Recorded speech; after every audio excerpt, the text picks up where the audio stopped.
Hey guys, কথায় আছে না, নেই কাজ তো খইবাজ। তো আমার অবস্থাটা এরকমই ছিল। একটু পরে তোমাদেরকে সেই নিয়ে আমি জানাবো। আর আমি আজকের ইন্ট্রোটা একটু চেঞ্জ করছি, তো শুরু করা যাক। আবার তাহলে শুরু থেকে বলি। হ্যাঁ guys, welcome back to my channel সোনুসন্টা09। আমি রমা। ভিডিওটার মধ্যে কোনো যদি ভুল ত্রুটি হয়ে থাকে তাহলে প্লিজ করে দিও ক্ষমা। আরে জিও গুরু, এই ছোট্ট বোনটাকে তোমাদের। তো বলো তোমাদের কেমন লেগেছে ইন্ট্রোটা, প্লিজ একটু কমেন্ট করে জানিও, আমার ভালো লাগবে। তো গাইস, তোমরা নিশ্চয়ই থাম্বনেল দেখে বুঝতে পেরেছো যে কী নিয়ে আজকের ভিডিও হচ্ছে। হ্যাঁ, তো আজকের দিদির বান্ধবীর বিয়ে। আর আমি না এই ভিডিওতে বিয়ে প্লাস বৌভাতের ভিডিওটাই তোমাদের কাছে শেয়ার করব, কারণ তোমাদের আগের ভিডিওয় বলেছি আমার কিছুই ছিল না, যেগুলো আমি কালেক্ট করেছি সেগুলোই তোমাদের কাছে শেয়ার করছি। তো অনেক দিন পর কিন্তু দিদি আবার মানে এইসব মেকআপ টেকআপগুলো করছে।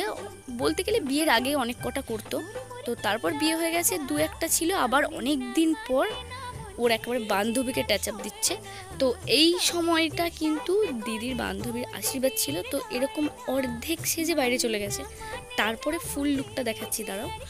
যেহেতু ওর তাড়া ছিল, বাইরে সবাই লোকজন চলে এসছে, 9:30 10টা বাজতে যায় গাইস। আর সত্যি কথা বলতে তাড়াহুড়ো বিয়ের জন্য না, লোকজন দেখবে। আর এদের বিয়ের লগ্ন ছিল কখন চাই না, এদের লগ্ন ছিল ভোর 3টে। আর আমরা সেরকম ওদের সাথে কথা বলে নিয়েছি যে বাড়ি চলে যাব। ওরা অনেক রিকোয়েস্ট করছিল থাকার জন্য, যেহেতু ওর পরের দিন বৌভাত ছিল। তো কেমন লেগেছে তোমরা একটু কমেন্ট করে জানিও বিয়ের লুকটা। আর তখন আমি কি করব গাইস, বসে বসে একটু ভিডিও করছিলাম। তো ভিডিওগুলো খুব একটা ভালো হয়নি লাইটিংয়ের কারণে। তো চলো আবার নেক্সট দিন কেমন লাগছিল তোমাদেরকে একটু শেয়ার করি।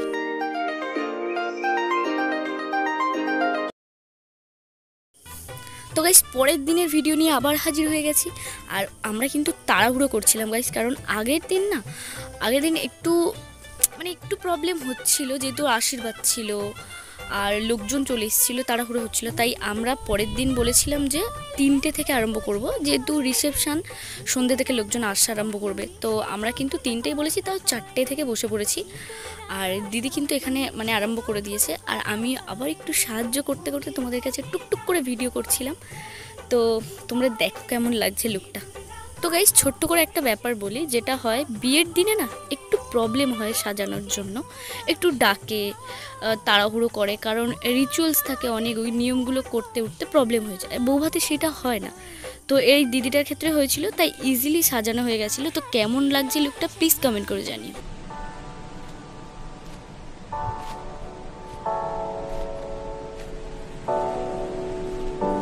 তো গাইস, সাজানো তো একদম ডান। আর কেমন লাগছে আরও একবার বলছি, কেমন লাগছে প্লিজ কমেন্ট করে জানাও।